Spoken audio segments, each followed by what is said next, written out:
Hey youth, welcome to Youth at Night. We've got another amazing evening planned for you. And if you are brand new with us today, this is your first time coming in and sitting down for our watch parties, I just want to say welcome. I know being all spread out, me and Nick don't always get the opportunity to meet you face to face, but if you're brand new, we'd love to meet you either on your way out of the building or on your way in. Please come and say hi so that we can make that connection. Also, if you're joining us online, want to say welcome. We've still got plenty of amazing segments for you. And if this is your first evening or first time stumbling across one of our videos, we just want to let you know that we are meeting in person and watching these videos together. If you're like, wow, there's a game, but I can't play it because I'm not with a group, come and join us. We'd love to have you here at the church, sitting in one of our watch parties. We're doing so safely and secure. We've got masks and chairs. You can actually find more info in the link in our description. So click on that. We'd love to see you in person and get to know you. So for the rest of the evening, we're gonna be jumping into some fun segments, some meaningful lessons, and just some good times. So check it out.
It's me, Mario! It's a me, Mario! It's a me, Mario! It's a me, Mario! It's a me, Mario! It's a me, Mario! It's me, Mario!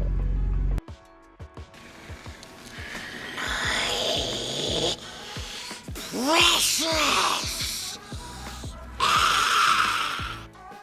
My precious!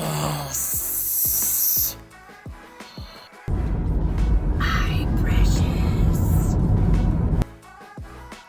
Is stolen from us. Filthy little hobbitses about to render filthy little Nazis! Yes! My precious! My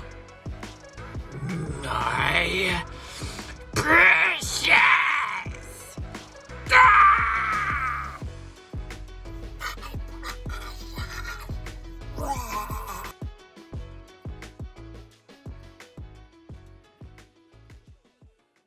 What's up, guys? We are here going to do a game called 3-Word Stories. And what's going to happen is there's going to be a mystery word here.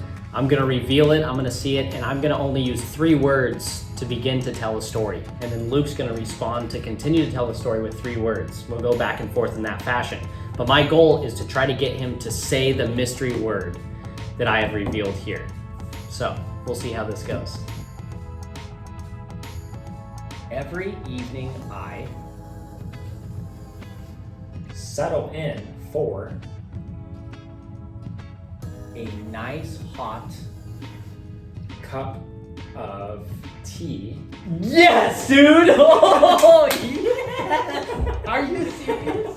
That was legit. I got you right in. I thought he was gonna say coffee or something, but I was like, come on. Oh, That was amazing. Okay, here we go. That was legit.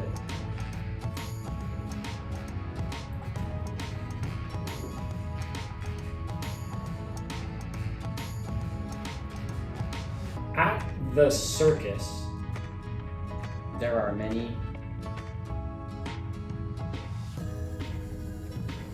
kinds of food, including corn dogs.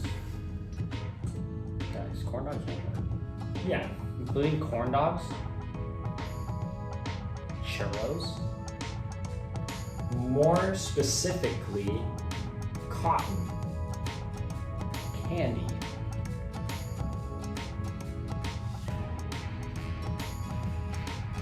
more words, more specifically cotton candy, and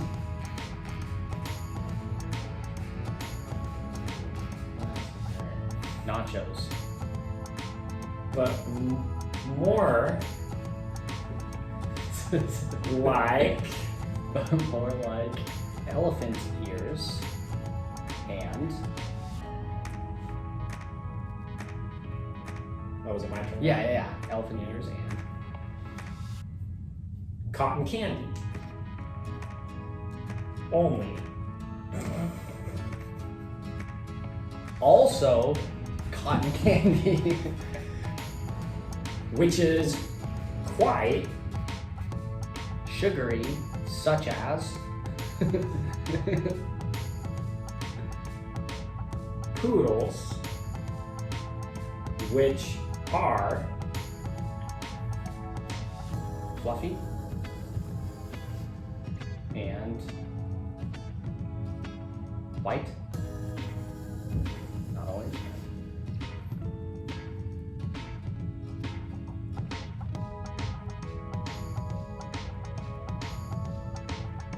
but not E.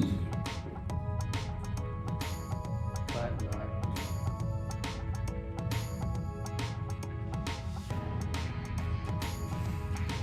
Well, yeah. What?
In high school, there was this kid that dominated pretty much every sport that he played, and his main sports were football and basketball. He was kind of like the star of our class, if you will.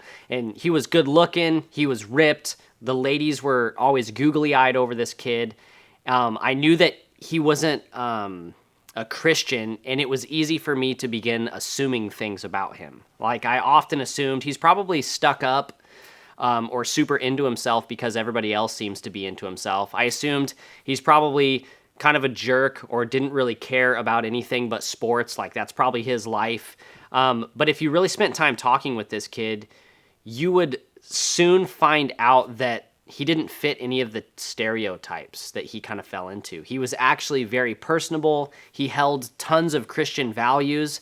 And even though he was good at sports, that really wasn't the thing that he made his life all about. And it's so true that you and I, if we're not careful, we tend to make assumptions about people in our lives. We often assume that we know people's stories based on what they look like or based on the things that they're interested in.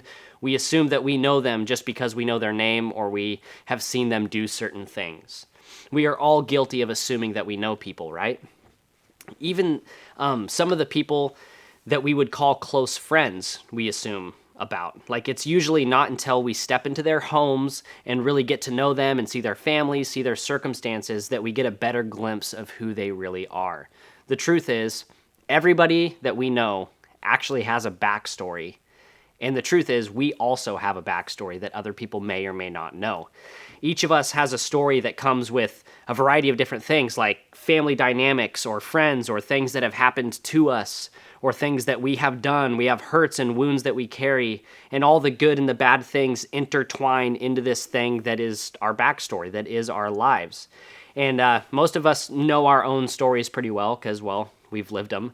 And I want you to think about a time when you've recently lashed out or like broke down crying, or you did something out of a heightened emotion. It's usually in these times when we know the full story and not everybody else knows the full story, right? You might say to yourself, if they only knew the kind of morning I had, they'd understand why I was so short with them. Or they don't know what I'm dealing with at home, or they didn't know that I stayed up all night worrying about this thing, and that's why I responded in such a way. This might be true for us, but we forget to think about that in moments that people lash out on us or have heightened emotion towards us, right? Like immediately if somebody lashes out, we get upset with them. But have we ever taken a moment to slow down and ask, what is the backstory? Why is it that they lashed out in this way? Why is it that they have heightened emotion and snapped at me in this way? We all have those mornings, the mornings where you oversleep or spill your coffee, and it's just kind of affecting the entirety of your day. When your day starts like this, we can become victims of our emotions. So giving grace to our friends and family in these moments is so important, because the reality is we never know what they are facing, just like people don't always know what we are facing. What if we put in effort to understand other people's backstory and made it more personal when it comes to our relationship with other people? So over and over in the New Testament, we see Jesus take time to understand people and to slow down, and he was always eating a meal with people or hanging out with people, typically people that other people wouldn't normally hang out with. He took time to have these conversations. Jesus looked for opportunities to get to know people personally. And we've been talking about this guy named Zacchaeus and how Jesus walks into his life. And Zacchaeus was not exempt to how Jesus impacts people's lives. Like, Zacchaeus lived a gnarly life, stole money from people, but he was not exempt from Jesus stepping into his life and making a difference, and Jesus making it personal with Zacchaeus. So let's check out what happened again. Luke 19, 5 and 6. He says, when Jesus came by, he looked up at Zacchaeus and called him by name. He's up in a sycamore tree, and he says, Zacchaeus. And he said, quick, come down. I must be a guest in your home today. Zacchaeus quickly climbed down and took Jesus to his house in great excitement and joy. So Jesus invited himself over to Zacchaeus' house, and he took time to hear from Zacchaeus and took time to enter his everyday context, which a lot of people hadn't taken the time to do. Jesus knew like this was risky, but he also knew that there was more to Zacchaeus than everybody else in the town understood about him. They were all making assumptions about him. He's a tax collector. He must be a loser. We're going to distance ourselves from him. And look what happens in Luke 19, verse 7. It says, but the people were displeased. He has gone to be the guest of a notorious sinner, they grumbled. People are like starting rumors like, dude, Jesus is he really the Son of God? He's hanging out with Zacchaeus of all people. It clearly didn't go over well with people in the town. Like, they were all talking about it. The thing about Jesus is he didn't conform to the world's standards of just making assumptions and writing people off. He was looking to connect with Zacchaeus. He was like, man, I know that his backstory might be assumed to be one way, but I'm going to get to know him on a deeper level. Like, Jesus didn't care what the townspeople were saying. He wanted to step into the place that Zacchaeus was most comfortable, which was his home. Like, most often, your space or your home is where you let your guard down.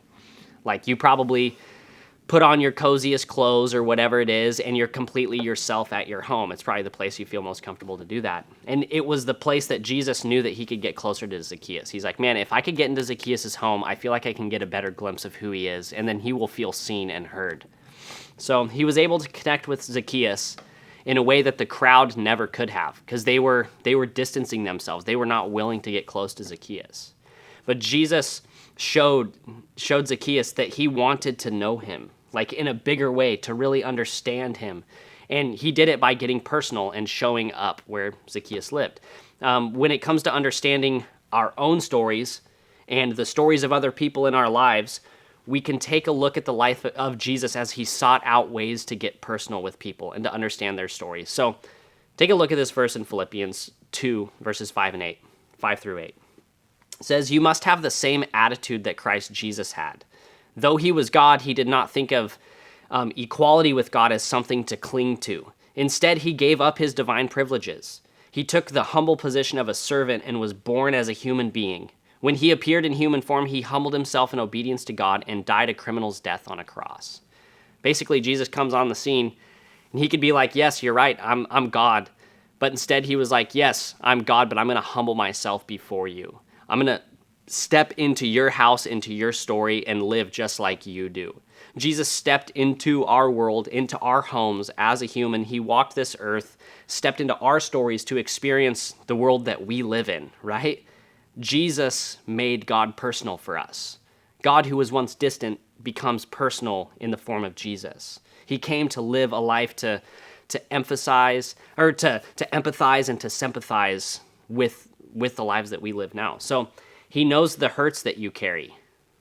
That's pretty nice to know. Jesus knows the hurts that we carry. We're not alone in that. He knows the things that we worry about that keep us up at night. He knows the doubts that you might have. He knows the things that dwell in your mind throughout the day.